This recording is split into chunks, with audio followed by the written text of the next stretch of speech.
Sit down. I don't have time for your excuses. That's what my manager said to me, in front of 40 people, in the middle of our Monday morning meeting. 40 pairs of eyes turned toward me. My face went hot. My hands started shaking under the table. I wanted the floor to open up and swallow me whole. I was 26 years old. I had worked at that company for almost 3 years. I had never once missed a deadline. And in that one moment, in front of my entire team, my manager made me feel like nothing. But here's the thing about humiliation. Sometimes it's not the end of your story. Sometimes it's the beginning of the best chapter you'll ever write. By the end of this video, you're going to see exactly how one woman's worst day at work turned into the moment that changed her entire career, and how the person who tried to destroy her ended up destroying herself instead. If you love true stories about karma, respect, and quiet people who turn out to be the strongest ones in the room, stay until the end, because the last 5 minutes of this story are the most satisfying part. Let's get into it. My name in this story is Jenna. I'm going to change some details to protect privacy, but everything that happened here is based on a real experience shared by a woman living in the United States. Jenna worked at a mid-sized marketing company in Ohio. She started as a junior coordinator right out of college, and after 3 years of hard work, she had become one of the most reliable people on her team. She wasn't the loudest person in the office. She didn't chase attention. She just did her job, and she did it well. Her manager was a woman named Diane. Diane had been at the company for over 10 years. She was smart, no doubt about that, but she had a reputation. People whispered about her in the break room. They said she liked to make examples out of people. She liked an audience. If you made a mistake, Diane wouldn't just correct you quietly at your desk. She would wait for the worst possible moment. Usually a team meeting, sometimes even a meeting with clients present. And she would use your mistake as a way to remind everyone who was in charge. Jenna had seen Diane do this to other coworkers before. She had watched a coworker named Michael get torn apart in front of the sales team over a typo in a report. She had watched a new hire nearly cry after Diane called her the weak link in front of 6 other people. Jenna always felt terrible for them. She told herself, "That's not going to be me. I'm careful. I check everything twice." But nobody is safe from a boss who is looking for a reason. It happened on a Monday. Jenna had been assigned a project the week before, a client presentation that needed to be finished by Friday. The problem was the client kept changing their requirements. Every single day that week, Jenna got a new email asking for a different version, a different angle, a different set of numbers. She stayed late 3 nights in a row trying to keep up. She sent Diane 2 emails that week, letting her know the client kept changing direction, and asking if the deadline could be extended by even 1 day. Diane never replied to either email.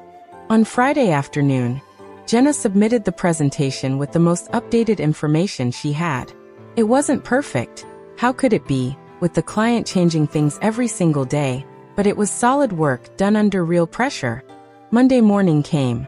The whole team gathered in the main conference room for the weekly meeting. Jenna sat near the back, like she always did. She had no idea what was about to happen.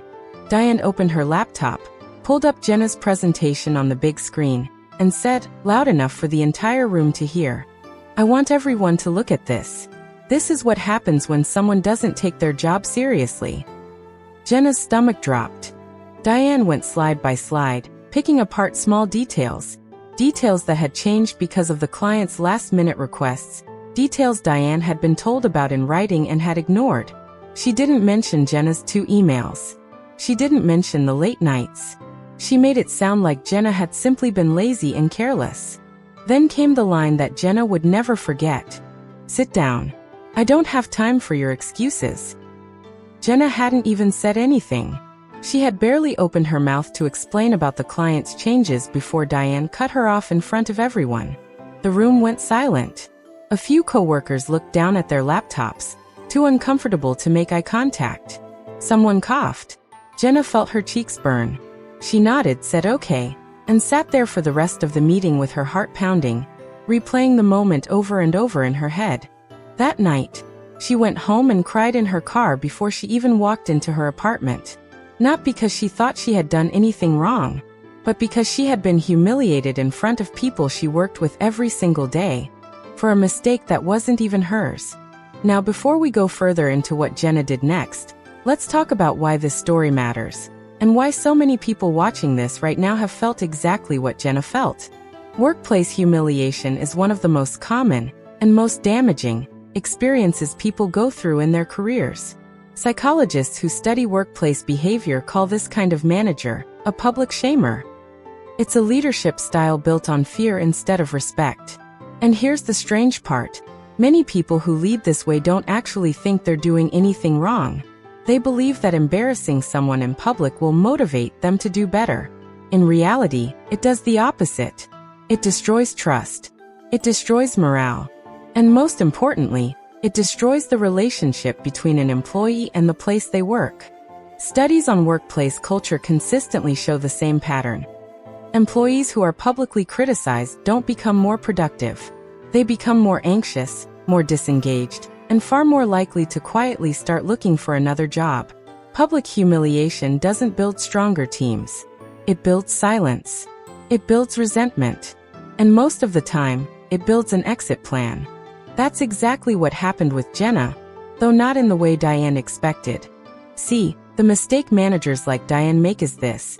They assume that quiet employees are weak employees. They assume that because someone doesn't argue back in the moment, they've won. They assume silence means surrender. But silence isn't always surrender. Sometimes silence is someone quietly deciding, I am never going to let this happen to me again. That night in her car, Jenna wasn't just crying. She was thinking. And over the next few days, that thinking turned into a plan. Not a plan for revenge in the dramatic movie sense, but a plan to protect herself, document everything, and quietly build a way out that would leave her stronger than before. This is the part of the story that I think matters most, and I want you to really sit with this idea for a second. The best kind of last laugh isn't about yelling back or making a scene. The most powerful response to public humiliation is often the quietest one. It's the version where you don't lower yourself to their level. You simply outwork them, outlast them, and let the truth speak for itself. That's exactly the path Jenna chose. The Monday after the meeting, Jenna did something small but important. She went back through her email and found the 2 messages she had sent Diane about the client's constant changes. She forwarded both of them to her personal email, along with a note to herself about the date and time of the meeting. She wasn't trying to build a legal case. She just wanted proof, in case she ever needed it. Then she did something even more important. She started keeping a simple log. Every time Diane gave her an instruction, Jenna wrote it down. Every time a deadline changed, she wrote it down. Every time she completed a task on time, she quietly noted it. It took her maybe 5 minutes a day. But over the following weeks, that habit became her armor. At the same time, Jenna made a decision that a lot of people in her situation don't make. Instead of shrinking after the humiliation, she doubled down on her work, not for Diane, but for herself. She started arriving 15 minutes early. She reviewed every project twice before submitting it. She wasn't doing this to prove something to Diane. She was doing it because she realized something important. Her reputation with the rest of the team, and with the people above Diane, mattered more than one bad manager's opinion of her. And people noticed. A few weeks later, the marketing director, a man named Robert, who oversaw Diane's entire department, was preparing for a major client pitch. He needed someone to put together a detailed research report on short notice. Diane recommended someone else on the team, a newer employee who tended to agree with everything Diane said. But Robert, who had seen Jenna's work in the shared project files before, specifically asked for her instead. Jenna didn't know it yet, but this was the moment everything started to shift. She worked hard on that report. She stayed focused, she double-checked her sources, and she delivered it 2 days early. Robert was impressed, not just with the quality but with how calm and professional she was throughout the whole process. He mentioned to a colleague almost in passing, Jenna's one of the most reliable people on that team. I don't know why she's not further along. Word travels in offices. It always does. Meanwhile, Diane's behavior didn't stop. In fact, without Jenna's quiet compliance to push around, Diane started focusing more of her attention on other people. She humiliated another young employee over a scheduling mistake. She snapped at someone during a client call, which the client actually heard. Slowly, people on the team started talking to each other. Quietly, carefully, the way people do when they're afraid of being overheard. Jenna noticed something interesting. She wasn't the only one keeping notes anymore. Other coworkers, tired of Diane's behavior, started mentioning incidents to each other. Nobody organized anything. It wasn't a conspiracy. It was just the natural result of a manager who had been treating people poorly for years, finally reaching a tipping point. About 2 months after the humiliating meeting, the company brought in a new HR director. Her name was Carol, and unlike the previous HR manager, Carol actually believed in doing real, honest check-ins with employees. Not just the surface level, everything's fine here, kind of meetings, but real conversations. When Carol scheduled Jenna's individual check-in, Jenna almost didn't say anything.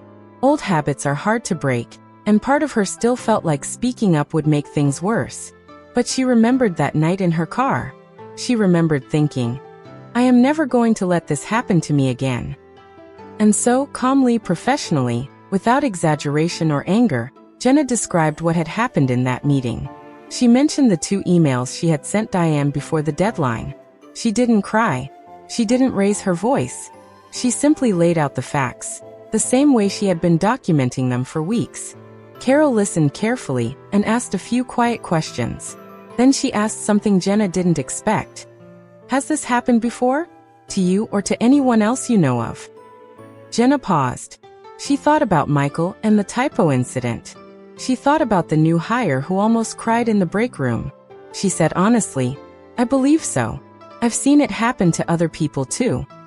That single conversation didn't blow up into some dramatic office scandal. There was no yelling, no public confrontation, no big meeting where Diane got exposed in front of everyone the way Jenna had been exposed. Real life rarely works like the movies. But that conversation started something quieter, and in many ways something far more powerful, an actual review process. Over the following weeks, Carol spoke individually with several members of the team. She wasn't looking for gossip. She was looking for patterns. And patterns were exactly what she found. Multiple employees, independently, described the same kind of behavior from Diane. Public criticism, ignored emails before deadlines, and a habit of taking credit for successes while assigning blame for failures onto her team. At the same time, something else was happening that Diane didn't know about. Robert, the marketing director, had continued giving Jenna small but important assignments outside of Diane's usual oversight. Jenna handled every single one of them well. Robert started to see firsthand the gap between how Diane described Jenna's work ethic and what Jenna's actual work ethic looked like. 3 months after that humiliating Monday morning meeting, the company restructured part of the marketing department. Diane was moved out of her management position. The official reasoning was framed carefully, the way these things usually are in the corporate world. Something about shifting business needs and restructuring for efficiency. But everyone in that office knew what it really meant. Diane's pattern of behavior had finally caught up with her, not through one dramatic confrontation, but through the slow, steady accumulation of the truth. And here is the part of the story I think you're waiting for. The company needed someone to help lead the transition on Jenna's team, while they searched for a permanent replacement. Robert didn't hesitate. He recommended Jenna for the interim lead position. The same young woman who, for months earlier, had been told to sit down in front of 40 people. Jenna almost said no. Part of her was scared. Part of her worried she wasn't ready. But she thought back to everything she had been through. The late nights, the humiliation, the quiet discipline of documenting every single day. The choice to keep working hard even when it felt pointless. She realized she wasn't the same nervous employee who had cried in her car months earlier. She had grown into someone who could handle pressure without losing herself. She said yes. Within a year, that interim position became permanent.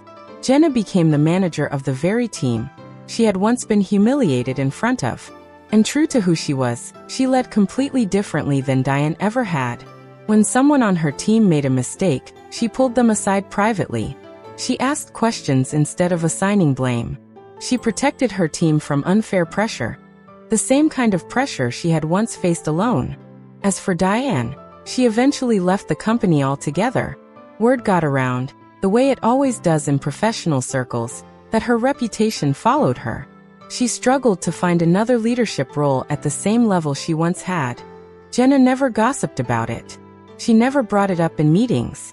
She didn't need to. The truth had already done all the talking for her. I want to pause here and talk about what this story really teaches us, because I think it's easy to watch something like this and just enjoy the karma part without really absorbing the lesson underneath it. The first lesson is this: document everything. It sounds simple, almost boring, but it might be the single most powerful tool any employee has. Jenna didn't win because she got lucky. She won because she quietly protected herself with facts, dates, and evidence, long before she ever needed them. The second lesson is that dignity and patience are not weaknesses. In the moment when Diane said, "Sit down, I don't have time for your excuses," it looked like Jenna had lost. It looked like Diane had all the power. But real power in a workplace doesn't come from who can humiliate someone the loudest. It comes from who can be trusted, who can be relied on, and who treats people with respect, even under pressure. The third lesson, and maybe the most important one, is that karma in real life doesn't usually look like a dramatic movie scene. It doesn't come with fireworks or a big public confrontation. It comes quietly, through consistency, through the slow but steady accumulation of truth. People like Diane, who build their authority on fear and humiliation, eventually run out of people willing to stay silent. And finally, this story is a reminder that the way you carry yourself after you've been hurt matters more than the moment you were hurt. Jenna could have quit that same week. Nobody would have blamed her. She could have spent months being angry, telling everyone who would listen how unfair Diane was. Instead, she chose to keep her head down, do excellent work, and let her results speak louder than her manager's cruelty ever could. That is the real last laugh. Not revenge, not drama, just quietly becoming the person your worst moment tried to convince you that you weren't. So to bring this full circle, Jenna walked into that conference room one Monday morning expecting a normal meeting, and instead she was humiliated in front of 40 coworkers by a manager who cared more about control than fairness. It was one of the worst moments of her professional life. But instead of letting that moment define her, she used it to build something stronger. She documented the truth. She kept showing up. She let her work speak for her, even when her voice had been silenced in that meeting. And months later, she wasn't just still standing.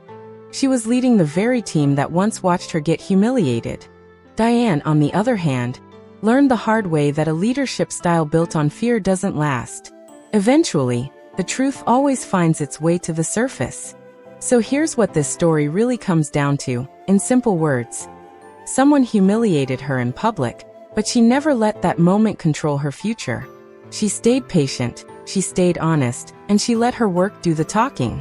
And in the end, the person who tried to bring her down ended up losing everything she was so afraid of losing. If there's one thing to take away from this story, it's this: you don't need to shout to prove your worth.